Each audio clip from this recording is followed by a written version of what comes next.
Allora, intanto facciamo un attimo un riepilogo delle ultime tre. Abbiamo avuto le ultime tre gare comunque in una settimana. Gare complicatissime che erano alla vigilia e lo sono state, perché comunque abbiamo giocato con squadre che sono ben più attrezzate di noi, ci mancherebbe, come Modena, Trento e oggi Verona. Credo però che in ogni gara, oggi forse un pochino meno, una prestazione l'abbiamo fatta.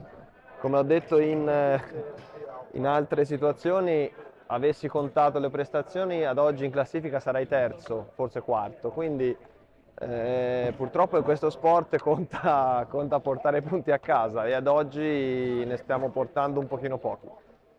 Un pochino poco è brutto, ma è da dire, ma è così. Adesso abbiamo tempo diciamo, per ricaricarci perché comunque giochiamo il 22 in trasferta a Perugia, poi avremo due partite fondamentali in casa con Taranto e Grottazzolina e lì vedremo dove siamo, perché allora a quel punto lì vedremo quale sarà il nostro obiettivo.